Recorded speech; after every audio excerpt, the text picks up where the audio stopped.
Hujan deras disertai angin kencang terjadi di beberapa wilayah di Jabodetabek dalam beberapa hari ini. Kencangnya angin menyebabkan sejumlah pohon tumbang dan sejumlah wilayah tergenang air.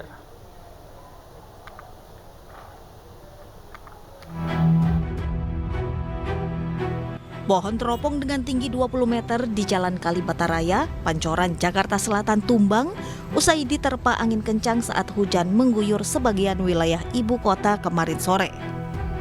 Petugas damkar, PPSU, dan Dinas Perhutanan yang tiba di lokasi langsung memotong sebagian ranting yang melintang di tengah jalan tersebut.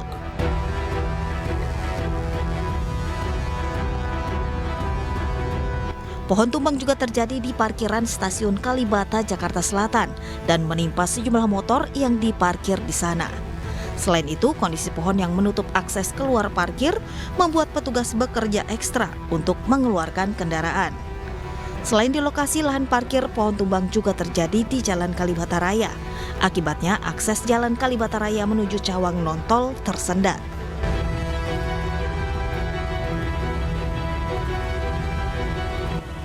Tidak hanya pohon tumbang, hujan deras sempat menyebabkan beberapa ruas jalan di Jakarta Selatan tergenang air.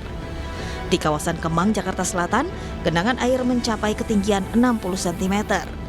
Air tidak hanya menggenangi ruas jalan, namun juga pertokoan yang ada di pinggir jalan. Akibat genangan itu, arus lalu lintas dari arah Antasari menuju Mampang maupun sebaliknya sementara tidak bisa dilalui.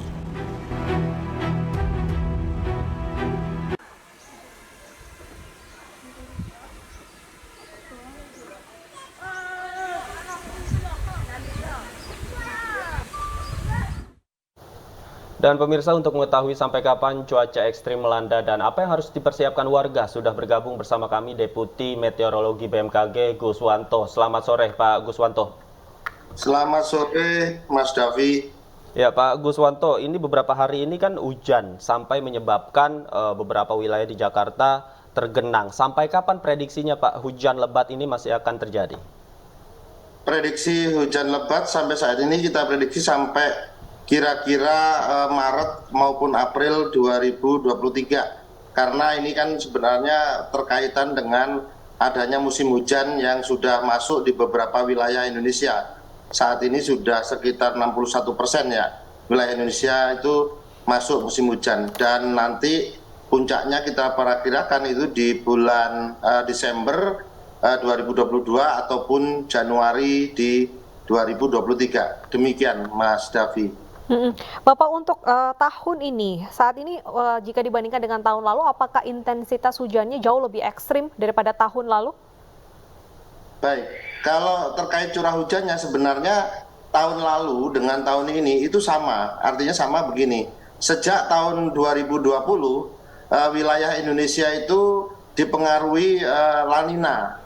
La Nina itu artinya suatu kondisi di mana indeksnya itu Nino 34 itu masih minus, dan ini disebabkan karena suhu air laut di Samudra Pasifik Tengah itu lebih dingin dan mendorong uap air yang ada di Samudra Pasifik bagian barat menuju wilayah Indonesia, dan kondisi ini akan berangsur-angsur nanti menuju normal di tahun 2023 kalau kita perkirakan ya, paling tidak sampai Maret 2023. Oke, kalau untuk puncak musim hujan sendiri khususnya di wilayah Jabodetabek kapan Pak? Apakah bulan November ini sudah masuk puncak musim hujan atau nanti diprediksi akan ada intensitas hujan yang lebih lagi di bulan Desember? Baik, untuk Jabodetabek itu kalau kita lihat ada 3 wilayah ya Mas Davi, Mbak Deta. Kalau DKI Jakarta sendiri sebenarnya masuk itu ada yang nanti di bulan ini, ada yang masuk juga sebagian di Desember, dan yang terakhir ada juga dimasuk Dasarian 1 Januari. Nah, kemudian di Jawa Barat kalau kita lihat juga demikian, itu ada yang masuk Jawa Barat ini. Kalau Jabodetabek, Jawa Barat berarti ada di Bogor dan Bekasi. Ini kira-kira masuk di Desember. Sedangkan di Tangerang ya itu kan masuk daerah Banten. Nah, ini juga sudah memasuki untuk musim hujan. Dan nanti puncaknya ini tidak bersamaan. Jadi kalau boleh saya sampaikan, Jabodetabek ini dikelompokkan menjadi 3, yaitu yang ada di Jakarta itu sendiri, kemudian ada yang masuk ke dalam Jawa Barat dan ada yang masuk ke dalam wilayah Banten, dan ini tidak bersamaan untuk puncak musim hujannya. Pak Guswanto, jika kita melihat beberapa hari terakhir ini, jika hujan turun dengan cukup lebat, khususnya di wilayah Jakarta, ini akan langsung menimbulkan genangan yang cukup tinggi. Analisa dari BMKG bagaimana sejauh ini? Kalau analisa dari BMKG sebenarnya sebagai contoh ya, beberapa hari ini hujan ini belum signifikan sekali. Kalau kita lihat pernah terjadi sampai 227 per hari, ada yang 331 beberapa tahun yang lalu. Dan yang kemarin terjadi pun kalau kita lihat ya untuk Jabodetabek, itu tertingginya hanya 105 mm, itu terjadi di Gunung Gelis.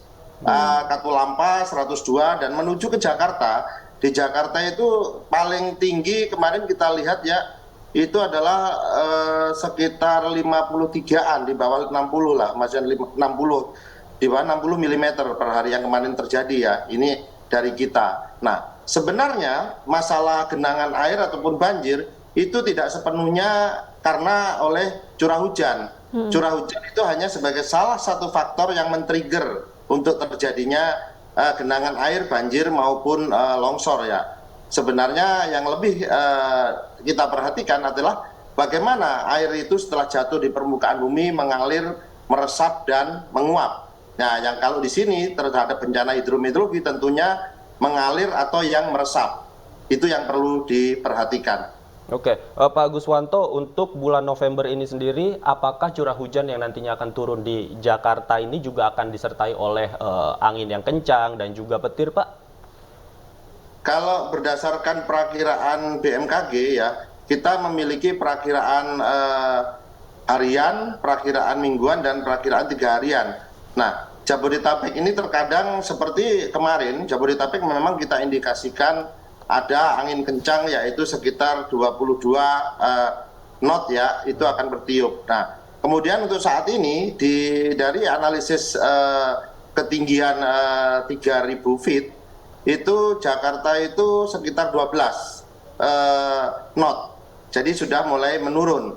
Dan ini silih berganti tergantung bagaimana tekanan rendah yang tercipta di sebelah barat ataupun di wilayah Samudra Hindia. Karena pada saat ini kalau kita cermati, angin 3.000 feet itu masih bertiup kencang dari Australia menuju ke Asia. Sedangkan dari wilayah Asia sendiri, dari utara, itu juga bertiup masuk ke Selat Karimata, masuk di antara Kalimantan dan Malaysia, itu menuju ke wilayah Indonesia dan bertemu di atas Selat Sunda. Kemudian menuju membentuk semacam sirkulasi siklonik di sebelah barat Samudra Hindia. Oke, baik, terima kasih Mas Guswanto atas informasinya, sangat bermanfaat sekali. Semoga nanti masyarakat juga bisa langsung mempersiapkan ya bagaimana antisipasi di musim hujan. Selamat bertugas kembali dan sehat selalu. Baik, terima kasih.